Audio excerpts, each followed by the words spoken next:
No problem. All right.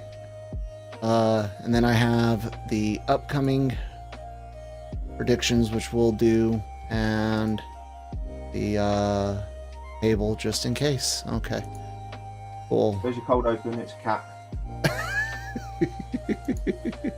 Hey everyone, welcome back to another Watch More Football.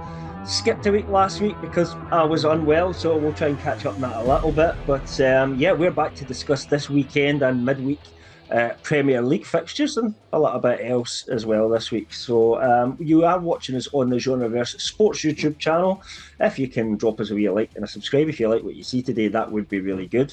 While you're on there, why not check out also our main Genreverse YouTube channel. We're part of that Genreverse family, and on there you will find loads of stuff, lots of anime if you're into that. Very focused on that, but other things as well. We've been doing Wheel of Time reviews on there. If you like fantasy, we're doing Andor Season 2 reviews on there soon. Also, there's some historical content for old TV shows, Star Wars and MCU that we've done as well, I think. You can find written content like that on lrmonline.com. Which I write for there. Producer Kyle also writes for there sometimes. Yeah, if you want to see what we thought about all this entertainment world in written format, check that out. But yeah, this channel is. I know what I think about Star Wars Visions presents The Ninth Jedi. I know what I think about that. Yeah, you're quite excited about that one. Cam's about to find himself watching a full anime season, I bet. Yeah, probably actually for once. Although to be fair, I've watched Visions, the other two as well, because there were some decent ones in them. But yeah, anyway. I just meant a full series. Like yeah, the Ninth Jedi's get a full order. Yeah. Yeah, I will watch that one. I will definitely watch that one for sure. But anime is not normally my thing, but I am into Premier League football, and I'm a Newcastle fan. I'm Cam. Ryan's a Man United fan. Kyle doesn't really give two hoots about football or soccer, as he calls it, but he's pretending to be an Arsenal fan for whatever reason, just because they have guns. Anyway, so that's our kind of makeup. We usually are to begin with. We also had Dave and Mick here, another Newcastle fan and a Chelsea fan, but those two guys are a bit indisposed at the moment, so it's been left to Ryan and I for a period of time to hold the fort.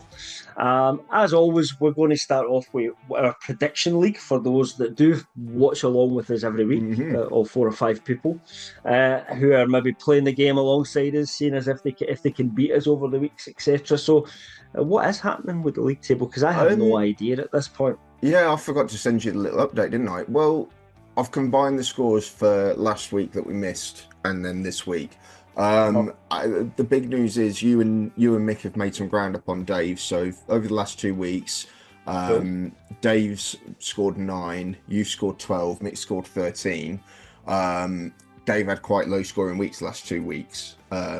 So I think that's because Chelsea have had results, haven't they?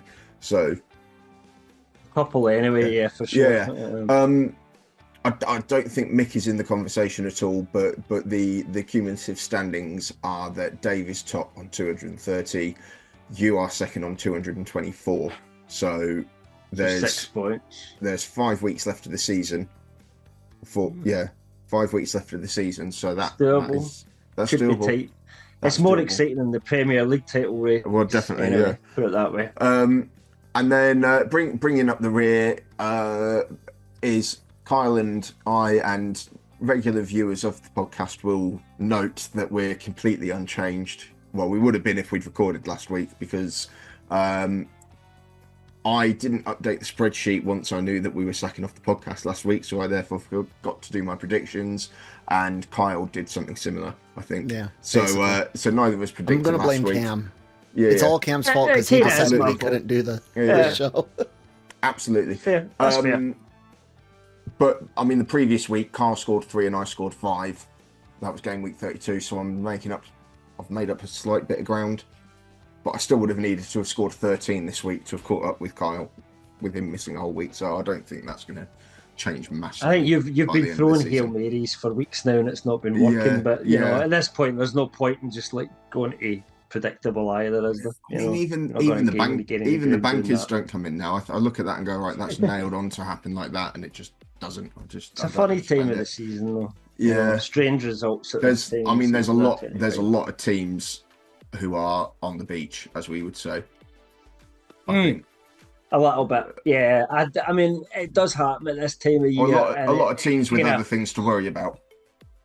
Yeah, teams that maybe have got other competitions still to play that are more of a concern, or teams that are already relegated, which we got another one this week, or kind of so far out that doesn't really matter, at this point. Well, sometimes they actually play with freedom when they're like that, though, and play better. Like, I think Everton are playing better since they Everton they were staying up. Absolutely fine. Same with Wolves, actually, and we'll come on to that. Yeah. But Arsenal don't give a shit about the league. It's all about Champions League for them.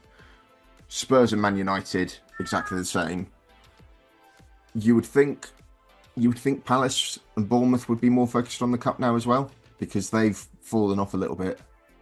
And then Liverpool. I wonder if it's the cup focus that's done that, because we saw that with Newcastle as well. But they both still have stuff to play for, so they can still both get European competition. Yeah, but so, I mean, they could fight they could fight their way in the league to get a Europa League spot, or they could win 2 games in the FA Cup and get it, and get a trophy at the same time. I know which one they would choose for sure. Yeah.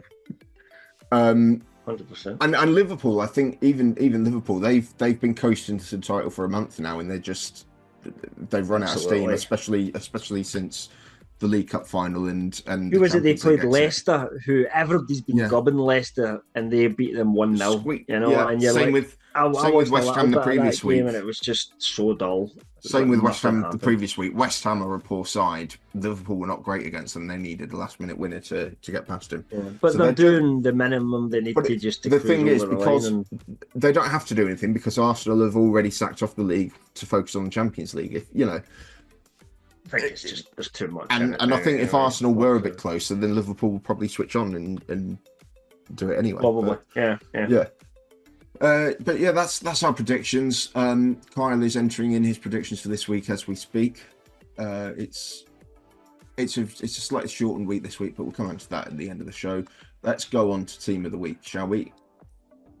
And a bit like the season, it has been a struggle the last few weeks, because I think the season's petering out and there's not as many standout performances, I think.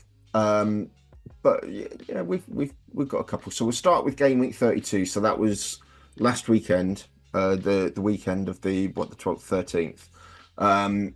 So we've got Alisson in goal, who kept Liverpool in it against West Ham, I guess. Pulled off some quite good saves, and then they ended up winning that. We got Ben Johnson from Ipswich at right back, who got a goal and an assist for Ipswich against Chelsea. They ended up drawing that game, but it's still quite a good effort, because he's not a great player, to be honest, Ben Johnson. Virgil van Dijk got the winner for Liverpool against West Ham. He was sort of at fault for West Ham's equaliser, but he got the winner in the end. So he's in there because we had a centre-back space to fill. Jared Branthwaite, who kept Forest at bay, and then Everton nicked a 1-0 win at the end that weekend. And Ryan Aït-Nouri of Wolves, Wolves absolutely battered Spurs 4-2.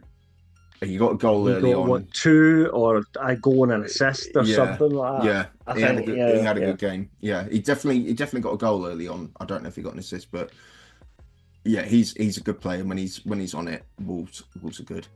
Moving into the midfield, so Sandro Tonali opened the scoring against Man United. I mean, we completely glossed over the fact that United got absolutely battered by Newcastle.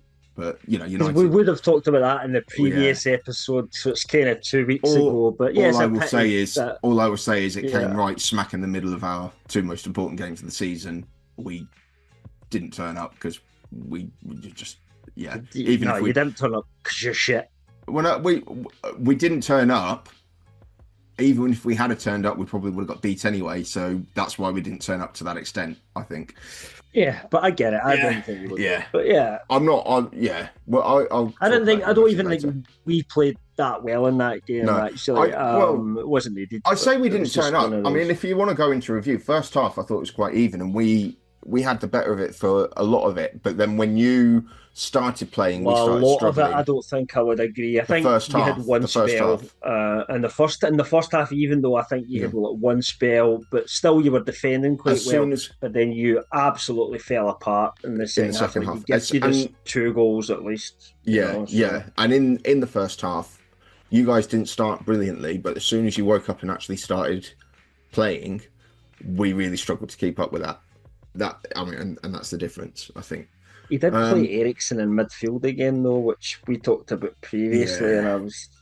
Well, it actually worked a little bit in the first half, but as soon yeah, as we got a hold of that, I just thought, I'm not yeah. sure about that. He's just not got the Anyway, legs, but. he's joined. Sandro Tonali's joined in midfield by Kevin De Bruyne, who announced on the Friday that he was leaving Man City at the end of the season. It's transpired that City haven't offered him a new contract. It's not that he's decided he wants to do something else. It's that City have decided, no, you've done your time, off you go. And he basically put in a vintage performance against Palace. They went 2-0 down, should have been 3-0. And then De Bruyne just went, no, fuck this. He put a free kick in the top corner and then ran the game from there. Like he would have done 3-4 years ago. And then Abdoulaye Doucouré, who again, Scored the goal.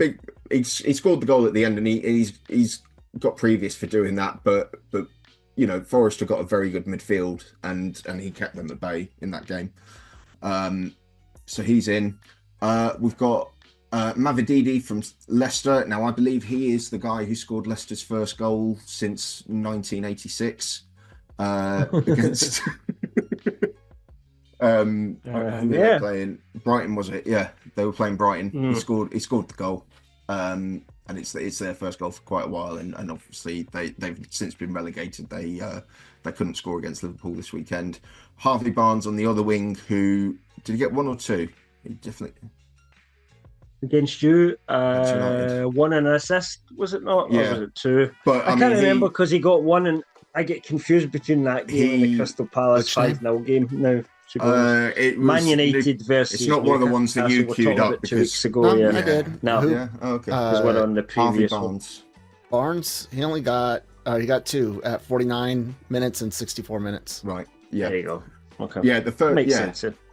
Yeah, but he ran Mazraoui and Dalot ragged that game. I thought. Yeah, he was good that game. He was good. They struggled. He was good in the that next game as well, but game. then not the one after it. Ollie Watkins up front for Villa. Now, who did Villa play that week? Let's have a look. They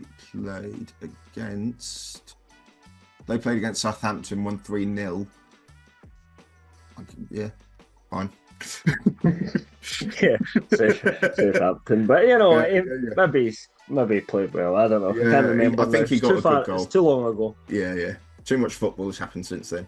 Too much football I care about. Going to the more recent one, probably more familiarity here. Going on to this weekend then. I don't know why Matt Sells is off centre here. That's really annoying me actually that I've just noticed that. But he's in goal. Forest went 2-0 up against Spurs quite early on and they looked in control. But Spurs, Forest, they have all season been quite happy to not have the ball and pick their moments and hit on the counter. And when you go 2-0 up within 15 minutes, you don't need the ball if you set up as well as Forest, especially against a team like Spurs. So they just were quite happy to let Spurs have the ball in wide areas and just fling crosses in. They did get a few chances off it. Matt Sells made a couple of good saves, and obviously Spurs pulled one back later on, but they were never in danger of losing that game, I don't think. It was quite comfortable for them. Nico O'Reilly at right back for Man City. He's really sort of come on in the last few weeks for City. He's stepped up. He's got the goal as well. The first goal of the game when it was looking tight. Because I think I'd said to you before that City, I think, don't look like scoring here. No, I was listening to so it on the radio and just it didn't seem like they had any ideas at all. But he's done that a few times. But no threat, and then all of a sudden he comes up with a goal now. Yeah, he's done that a few times where City are just going nowhere and he decides he's going to pop up with something, which, fair play to him because it's his first handful of games. And then we've got Lacroix from Crystal Palace, who went down to 10 men on half-time and then kept out Bournemouth. for the rest of the half. Bournemouth had quite a few more shots as you'd expect, but he was slightly higher rated than Mark Gay when I was looking at stats. I've got to admit I didn't pay a lot of attention to that game. It was 0-0 in the end. You wouldn't when it was a 0-0, but the fact that obviously you have to think Crystal Palace before you think Bournemouth, because Crystal Palace were down to 10 men and stuff. For them, the 0-0 becomes a good result. So interestingly, I had a look on Fantasy Premier League, and the bonus points went out to all the Bournemouth defenders. But I can't give Bournemouth put a Bournemouth defender in there. Is that because they had nothing against to do? I don't know. Maybe some Wolves and the fans, or the Palace fans will come on and let us know how it was and whether we got it completely wrong. But next up, we've got Agbadou from Wolves, who was really solid at the back. United lost to Wolves 1-0, but it was quite a good performance from us. I thought we created quite a few chances. It's just the finishing just isn't there at all. Must surely the Wolves fans sing.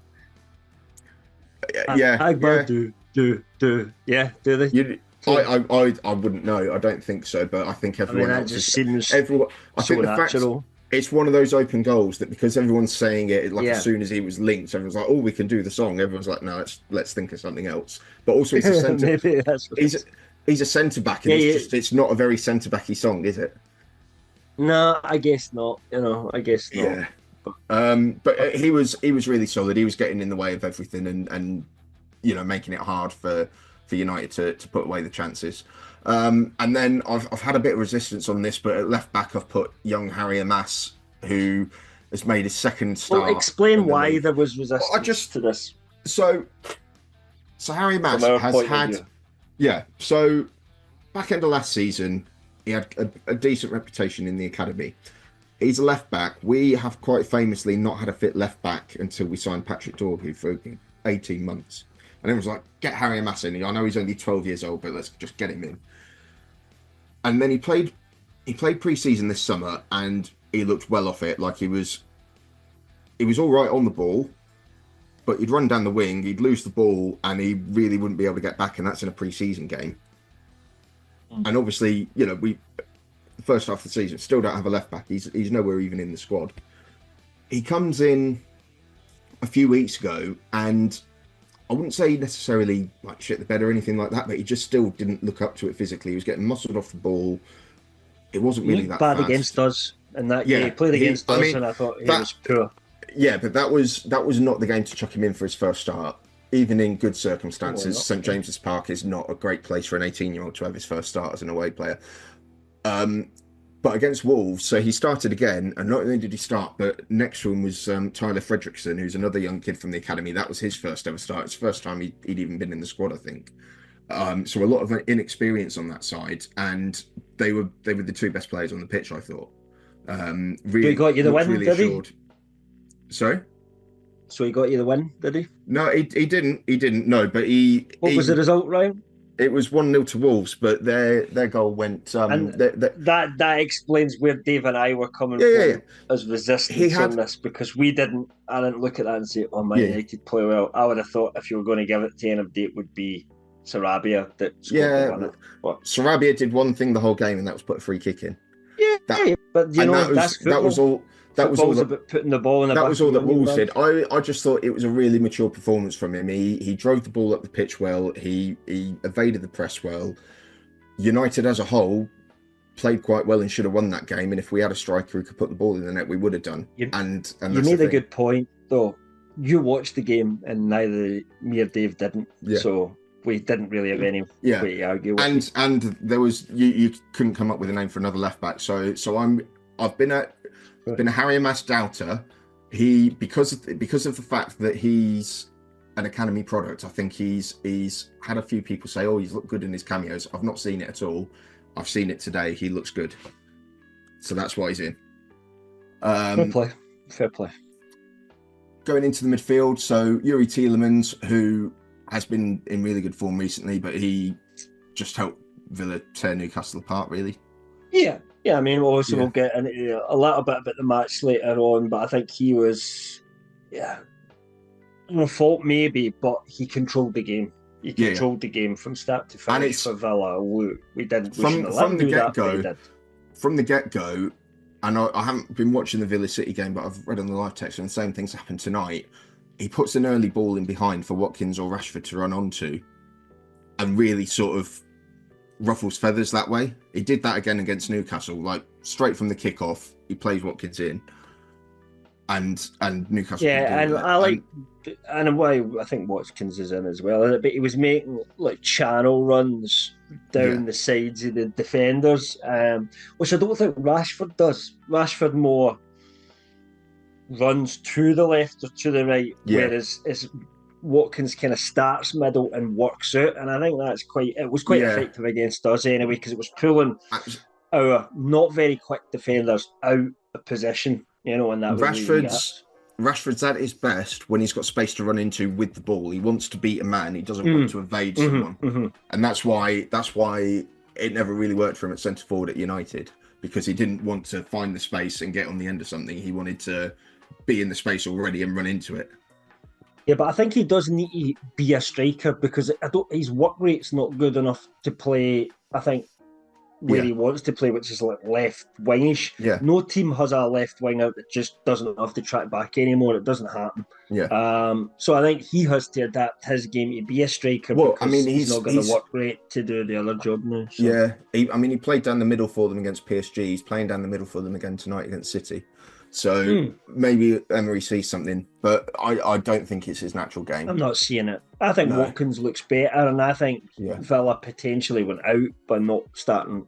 There was a few people said he played well, Rashford, but I thought Watkins, given 10 minutes, 15 minutes wasn't enough. I think if they'd started Watkins, it might have been a different story. But you'll never know. You'll never know. But against us, they played well. Yeah. And then the other midfielder we've got is Elliot Anderson, who just absolutely bossed things against Spurs. At least in the first half, he was everywhere. He got the goal early. He should have got an assist, a really good assist for a second, not long after, but it was chalked off for offside. And he was just he was everywhere. He was the best player on the pitch, I thought, against Spurs.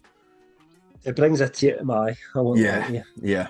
And then moving up to the front three, so we got Brian Mbeumo, who got another couple of goals and assist for Brentford against Brighton. He looked really good again. He's just really explosive when they hit him right on the counter attack. Really impressive to watch when he's doing that. And I feel like whenever Brentford have a good game, it's normally 2 goals and assists from Mbeumo as well. It just always seems Wissa played well in that game as well, and they combined quite well. But I think 2 goals from Mbeumo. I think Watkins, because of the way he affected the whole game, that's how he got in again. But I think Wissa would have been second choice if we hadn't went for Watkins. And then we've sort of shoehorned Leandro Trossard in on the left. 2 goals. 2 goals. Yeah. I think he was playing as a striker for Arsenal, but he can also play left winger. So we've taken those liberties. And they did win 4-0. They won 4-0. 4-0. No, it was it was against Ipswich, which, I mean, they're all but down. It's goal difference that's keeping them in it, isn't it? Yeah, I appreciate that, but still, like, Chelsea struggled a wee bit against Ipswich. I still think Ipswich have got more fight in them than Leicester or Southampton do, where it's almost a gimme at this point, unless you're West Ham. I think I know there's been some big score lines, but I do think any sort of thrashing like that is the result of good play, and you have to take your hat off.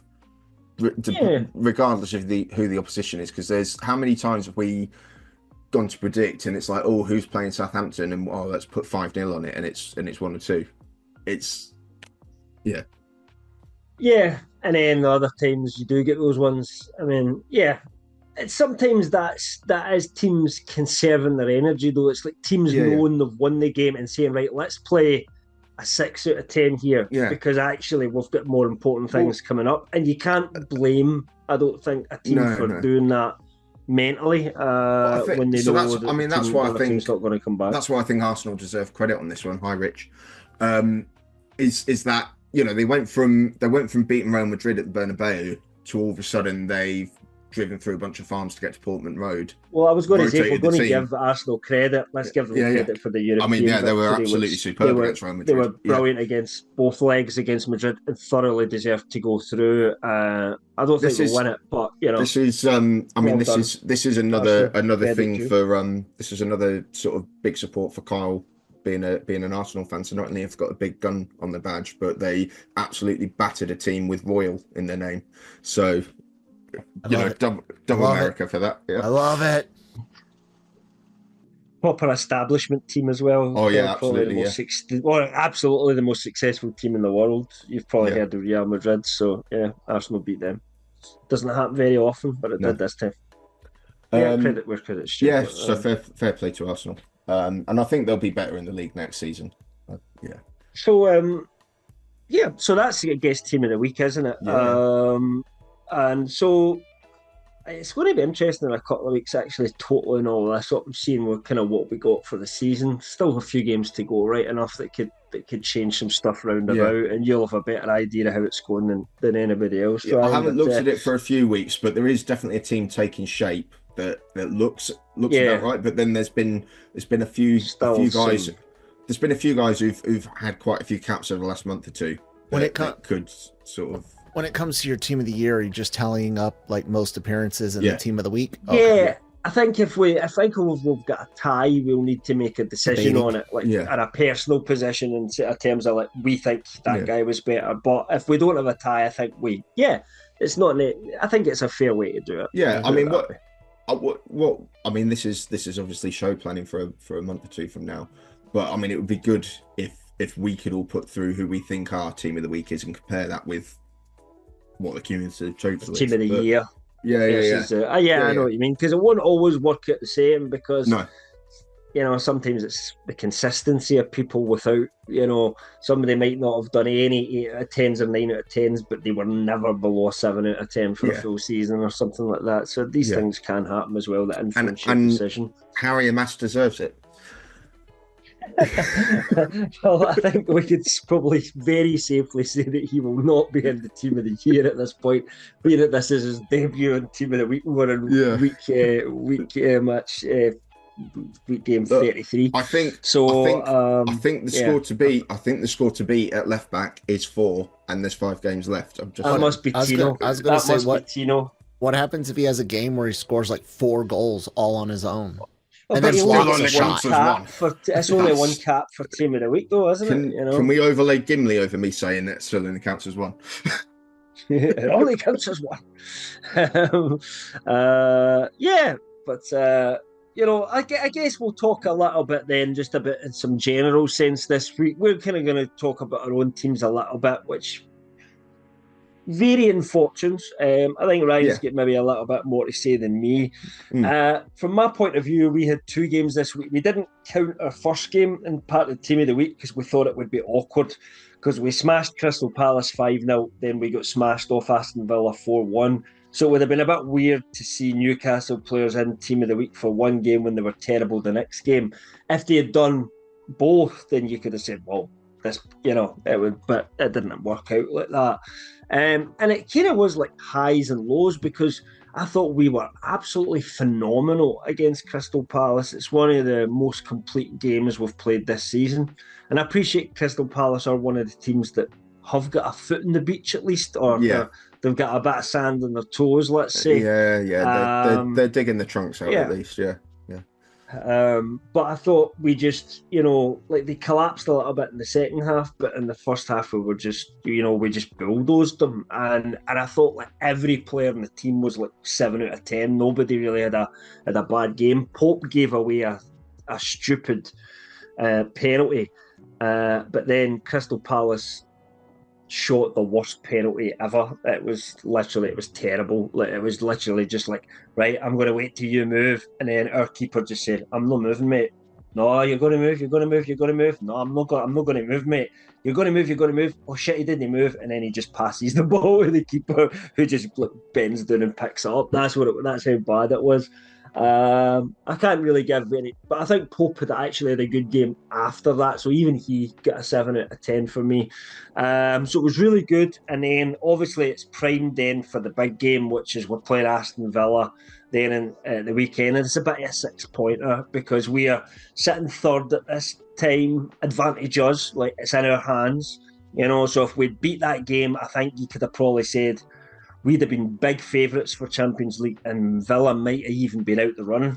I think if they had lost that game, a draw would have been a decent enough result for both. But we just didn't turn up, and that's really the honest. I think Aston Villa were very, very good. Don't get me wrong, and Ryan, you had a good point. I don't want to kind of say it for you, so you. Yeah. I just think. The styles of Newcastle and Villa, how intense they are, how good tactically both the managers are. They can't. It's sort of like the opposite of cancelling each other out. It's when one team gets the upper hand in one of those games. That's it. And it happens. Newcastle did it to Villa at Christmas.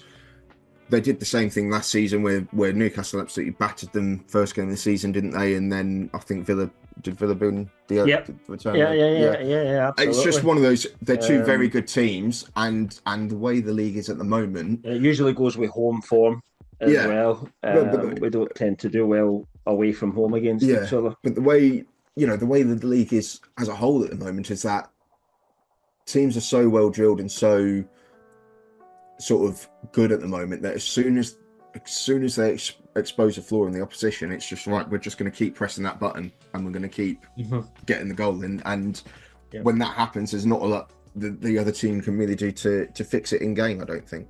Yeah, and I don't want to say excuses, but obviously our Newcastle's manager has missed the last 3 games because he's had pneumonia in hospital. So it's been our assistant coach that's been taking things. Now, obviously, when everything's going well, that's fine. But during a game, when the tactics aren't working, I think that's when your proper manager earns their salts, if you like, by making that, no, we're going to change this up. And I felt tactically we weren't very good against and Villa. It's not even in the game. Tactical battle. It's not even in the game. I'm sure Jason Tyndall's really hands-on in training during the week. But the turnaround from right, we've just played Palace off the park, it's the best we've ever played, to right, 3 days from now we've got to play against Villa, who are a bloody good team, and getting head switched on for that while Eddie Howe's still in hospital. It's difficult to do, I guess. And I think what he just tried to do is, we played well, let's just go out and play the same way and let them worry about us. But actually Emery had if they're going to play like that, we're going to do this, and his way works. And like I said, that's okay. From kickoff, Villa getting behind, Watkins scores the goal, all plans are out the window there. Villa's tails are up, goals, Villa Park's bouncing, and fine, Newcastle got the equaliser back, but it just Villa were on it and Newcastle weren't. The other thing that's probably worth saying is usually our midfielders are, you hear people say, I don't think I've ever said it, but you hear commentators saying that maybe behind Liverpool we've got the second best midfield in the country. I would agree with that, our absolutely. First team.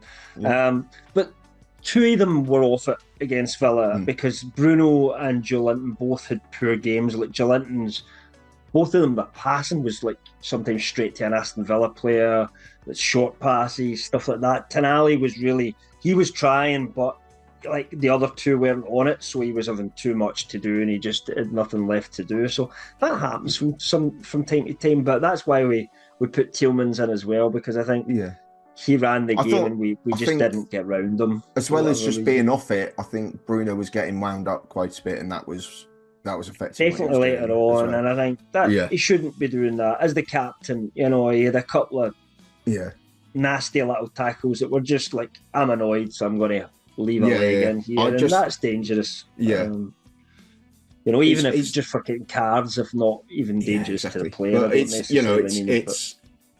he's that focused on being pissed off that he's forgotten that he's actually got a game to play, and it just it was a bit like that. It kind of, I turned it off at 4-1, and I wouldn't have been surprised to hear it had went 5 or 6, because I thought our heads had completely gone at that point.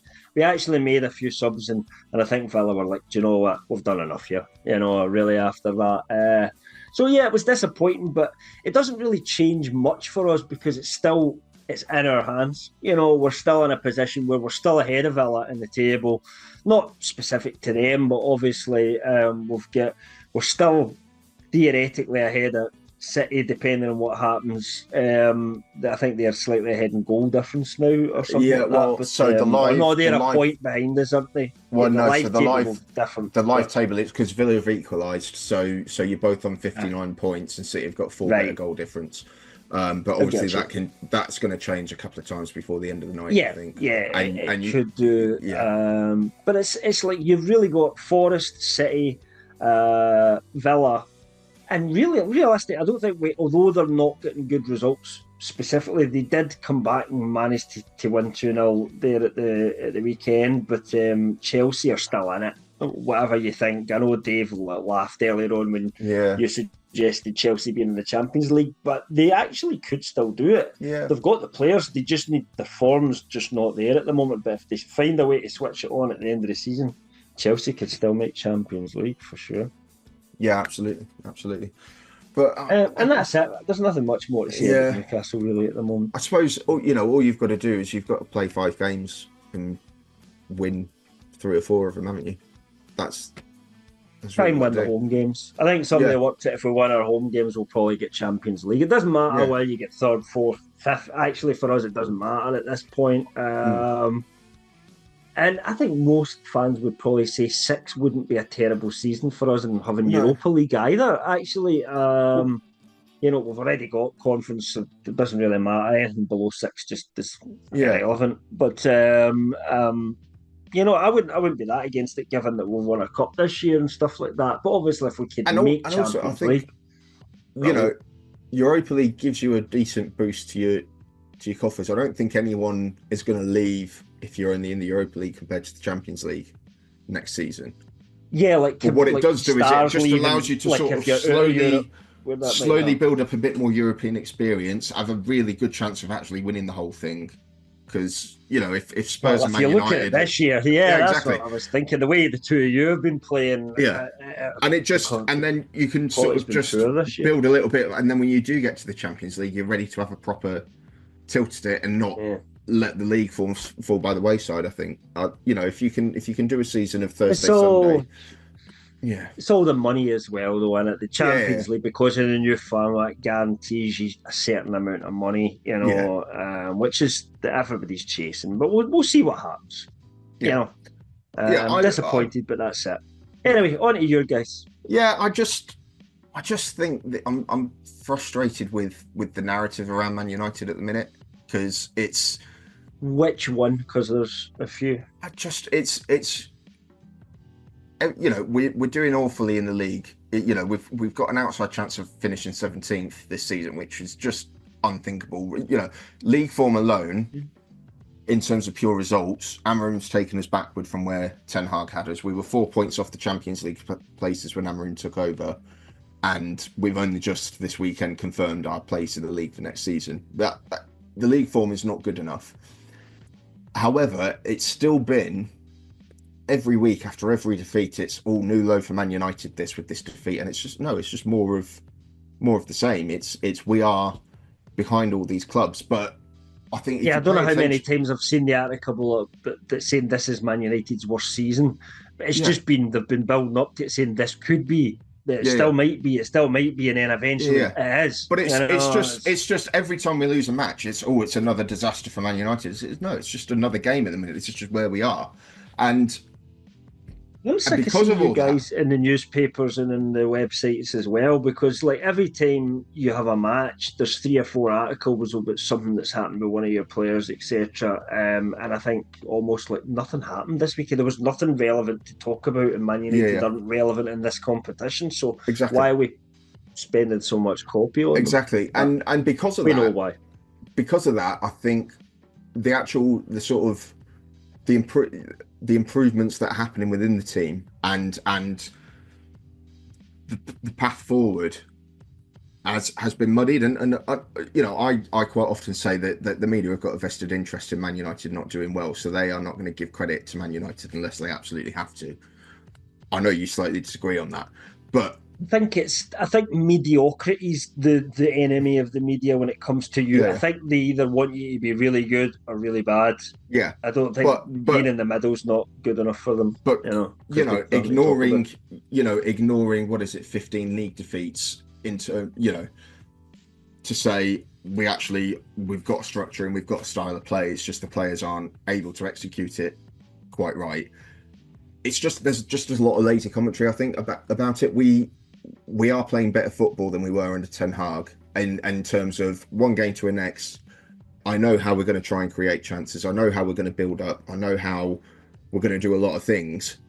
There are individual errors in both boxes that are, for the most part, costing us. We didn't turn up against you guys last weekend, but that was the first game in a while where I thought we just didn't show up to a I game. still think you've got a problem, and it might be personnel. I think you're all right in the middle, and I don't know whether it's, but you're still just a little bit dodgy at the back, and a little. And the attacking is where it really, there's just no attacking.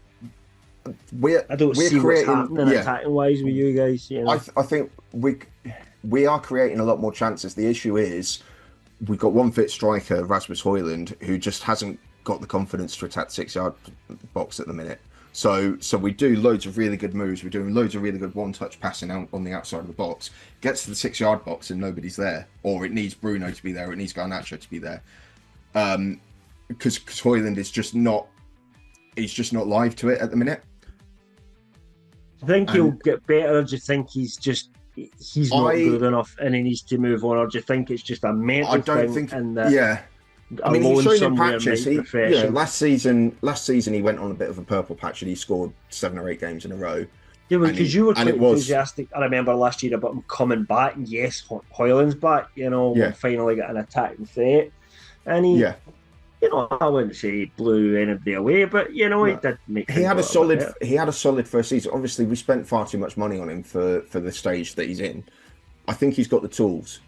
It's the brain that is the issue at the minute for him.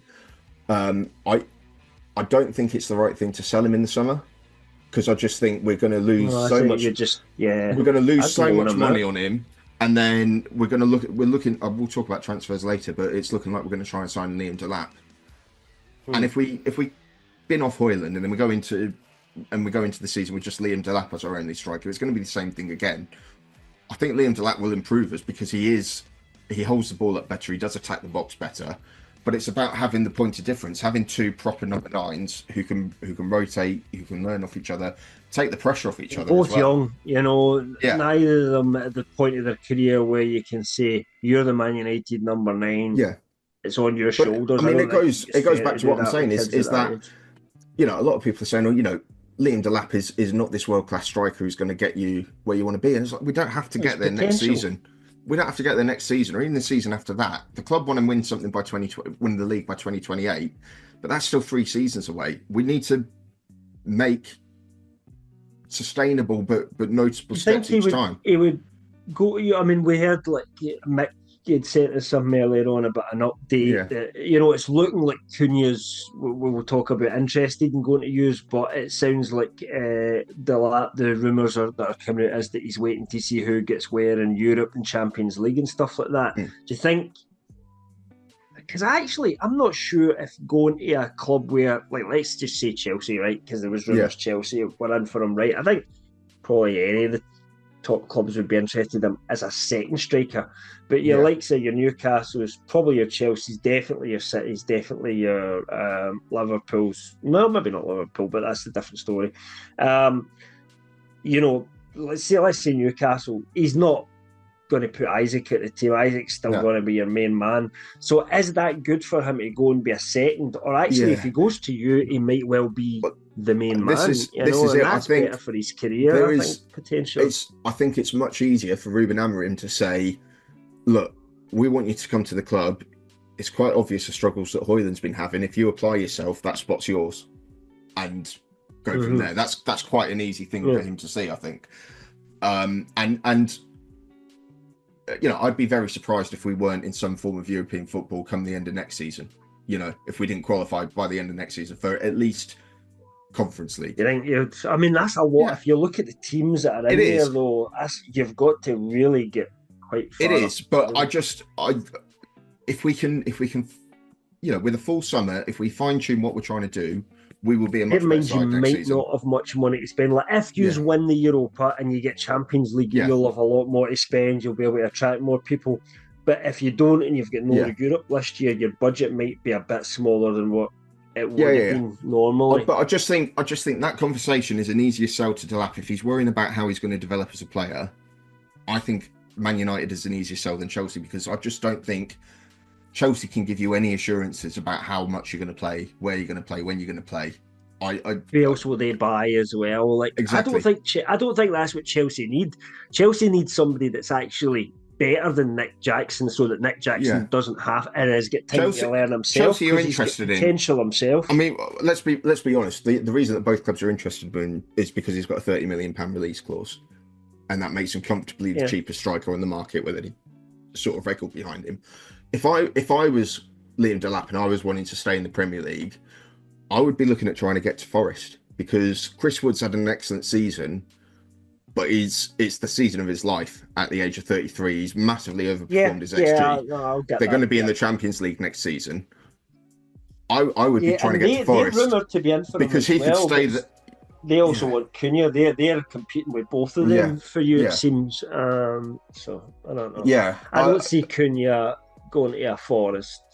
If it's me, I don't know. It does sound like, for what we're hearing, it sounds like he's quite interested in going to Man United. I mean, for whatever reason. So. Nothing's done yet. What I'm quite encouraged by is that, it started with one report, but basically every single news outlet now has gone with United are negotiating for Cunha, and for that to happen in April is not how we've done things previously. Here's the other aspect to things, though, that I don't know, but like, see, with Newcastle, right, we never hear anything. Like, see, when I read the rumours, like from Football Insider, I'm like, oh, here's a Newcastle rumour. I bet it's Football Insider, and it's like made up. Put it in the made up pile, because it absolutely is. But with you guys, kind of feel like your business is out there, it's really public. Is that deliberate for the club?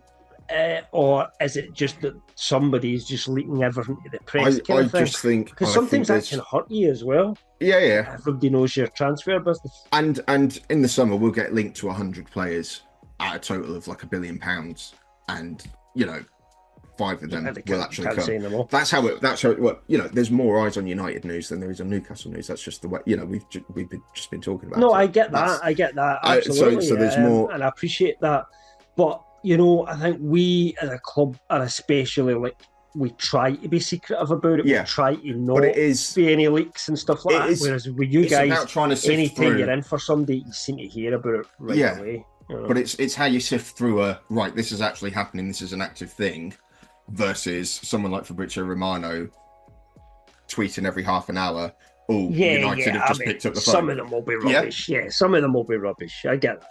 But the genuine even on active live deals, the reason, United do drag their heels on business a lot, but it's worse because from like the 48 hours between like a fee being agreed and the picture of them holding the shirt up, you've got people like Romano saying, the contract's going to be signed in half an hour. He's going to get on a plane in 6 hours. He's going to have he's chosen mashed potatoes in his flight meal and that sort of thing.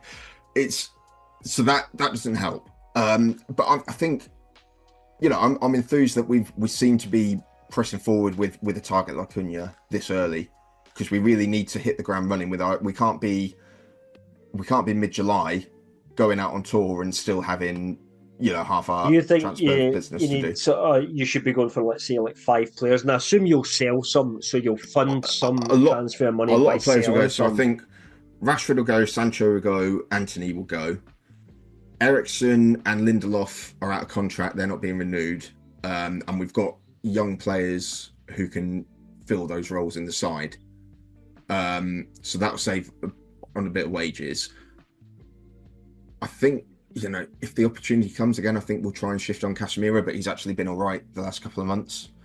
I don't think you'll get rid of him, though. I think his stance is that, I signed the contract, I'm here. But it's weird, because I look at our squad, and obviously we've not been good enough this season, but I look at the squad and I like a lot of it. there's nobody where, the players that I don't want at the club anymore are currently on loan until they can be sold. There's very few names where I think he's got no place being at United. It's just, we need to raise the physical level up. We need to be able to run for 90 minutes in the Premier League and keep up with Premier League sides. We need to cut out the errors in defence, which come from having a youngish back four who are still learning the three at the back system.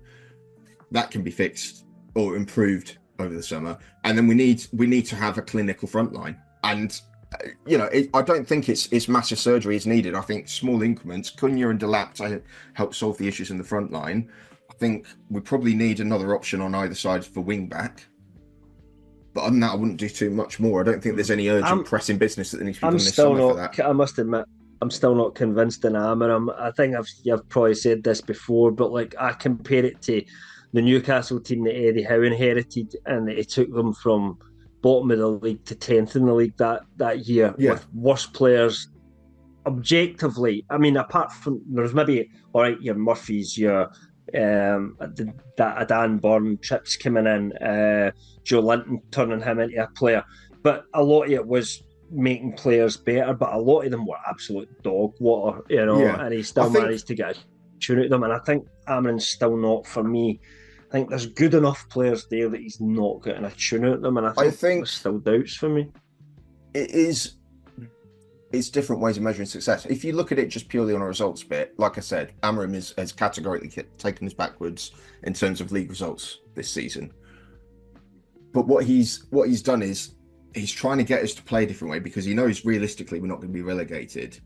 And rather than try and compromise on that to push up a couple of places up the league, he's like, no, this is how I want to play, and when it comes together, it's going to look really good. But I need to lay the foundations now and power through it, even though it's not, it's not sort of pleasant or it's a bit painful at times. Eddie Howe had one job, and that was to batten down the hatches and keep Newcastle up, and then develop from there. Yeah. You look at Vitor Pereira. A slightly different brief, yeah.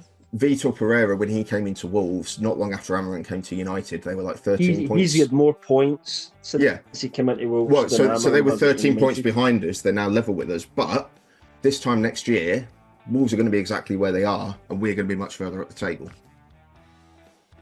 So it's famous last words, but that's how it should go. Yeah, but I don't know. We'll wait and see, because every time you guys that I think this is the one way you're going. You seem to take a backward step, but and surprised me. So the reason we got rid of Ten Hag was because from day one he had ideas of how we wanted to play and how we wanted the team to play. But from day one, as soon as something went wrong, he chucked that out the window and went, right, I just want to get the next result, and I don't care what it looks like. Yeah. Which is why we had quite a good league campaign in this first season, and we won the League Cup. And we were unfortunate not to go further in the Europa League. We had a couple of key injuries that killed us there. Second season, we were awful in the league, but we still won the FA Cup because he can grind out a result, even if the team doesn't progress from there. I think the Europa League has shown that when we can compete physically, we've got quality and we can play, because the teams in the Europa League are not on the same level physically as teams in the Premier League. Yeah, we talked about that. If he can fix that aspect, the way we play is going to create problems, and then it is down to the players to finish off the chances and to not make silly mistakes at the back. Mentally as well, though, because if we look at that game, that European game, that was a crazy game. We haven't really talked about that because I know we're more focused in Premier League. But so correct me if I'm wrong. You guys went 2-0 up, so you're cruising. Before you know it, you're losing 3-2, and you're going out, and then before you know it again, blink and you miss it, you've won 5-3. No, it's worse than that. Even it's 5-4. So Lyon went 4-2 up with 10 men. 4-2 up, right? With 10 men. That's right. Yeah. And we were absolutely cruising in that game. WhatsApp night that was. Oh, yeah, my phone died halfway. My phone died halfway through it, and it was just I remember that. Just before your comeback as well. We couldn't see your responses. But yeah, I mean, we were the much better team in the first leg, I thought, but two quite poor errors from Andre Nana let them back into it to draw 2-2 in the first leg.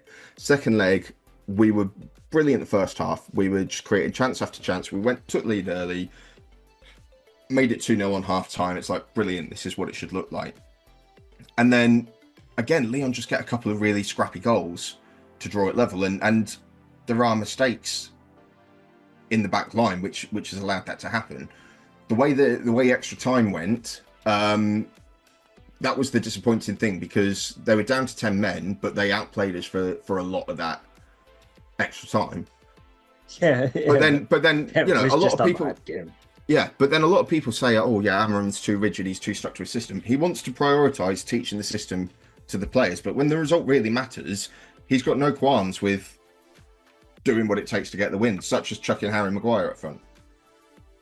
And it is worrying that we let the game slip that way, but high quality. But the emotion and the scenes at the end were well worth it, rather than just cruising to a 2-0 win. It would just been really because I dragged my eldest. I went to my dad's house to watch it, because I do that for big games, because he's got a bigger TV and he's got live Sky, so I don't have to wait for the stream to catch up. Drag my eldest with me as well, because he's flirting with football at the moment. He tries to get into it, but he doesn't want to stick out the absolute drudgery that happens most weeks. And it was just sheer emotion, and fine, it shouldn't have got to that point, but it was much the better for it, I thought. No, but that's what we were saying in chat. Like, as much as you go, if you look ahead of the game, do you want this to happen? You'd be like, no, I want a nice, comfortable, easy win. Yeah. But when something like that, drama like that happens, and you come in the end of it, you know, there is no feeling like that, actually, when that kind of stuff happens. Yeah. But I do think, you know, because there's been a lot of talk about Matheus Cunha coming to United and how, he's got attitude problems and that's the last thing you need at United. I don't think there is an attitude problem with any United players at the minute. I think those elements have left the club. It is about concentration, and it's about application at the minute, in terms of just cutting out mistakes. That is the main, and confidence, that's the main thing. Confidence, which is mental, but I think in a different way. But it's not the same dressing room. It's not the same dressing room that we had 5 years ago, even 3 years ago. It's not the same toxic, cliquey, everyone's in it for themselves dressing room. Everyone pulls together. Everyone, like, you look on social media. I don't know it's social media, but there is a really good vibe around the squad, and they do seem to genuinely get on and try and pull for each other. It's just at times they aren't good enough.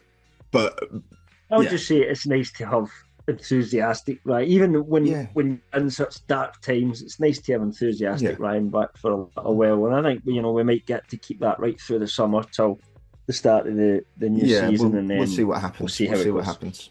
But I think I've talked enough about United. Yeah. Wrap up on our kind of predictions for the next set of fixtures then. Obviously one on right now, which is Man City, Aston Villa. A big game in terms of that European race. We just kind of ignore the Liverpool games, ignore the relegation games. Yeah, so Arsenal Palace tomorrow. If Arsenal lose that, then Liverpool win the title. But if they don't, then Liverpool play Tottenham, and I think they're just going to absolutely batter them, because Tottenham have got a semi-final coming up. Yeah. 100%. Yeah. Ipswich will get confirmed relegated. But other than that, there's not really. Bournemouth versus Man United is going to be an interesting one, because Bournemouth have had our number recently. They haven't been that good recently, but equally we're going to have one eye on the Bilbao semi-final next week. So I think Bournemouth will beat us. They have sand in their toes as well, so you never know. I don't know. I don't think we'll be busting a gut trying to win that one. I think, you know, I mean, Amarim himself has said it all focuses on the Europa League, and it has to be, because, you know, it's at this point there's only one thing you play for in the league anyway, and it's looking at those, not even so much Arsenal, it's more looking at, you know, Forest, City, Newcastle, Villa, Chelsea, and are they going to keep winning, or are they going to lose each week? Newcastle's, you'd imagine, would win against Ipswich. Some of the games are a little bit more difficult, but we've got some tough games coming up, so you know, it's all stuff to play for. Yeah, absolutely. And we'll hopefully be back to talk about it next season, barring one is being or something like that again, which, you know, it happens, guys. But yeah, thanks for watching. Just remember, we are in Universe Sports, so if you take a little look at our Universe YouTube channel, there's lots you might find on there. And while you're on here anyway, if you did like the show today, please give us a like and a subscribe. It just helps us to kind of know that we're getting the right message across. If there's something you don't like or you want us to do differently, please leave us some comments as well. We'd be happy to discuss that with you. Quite happy to talk about that. And we'll see you next week, guys. Thanks very much.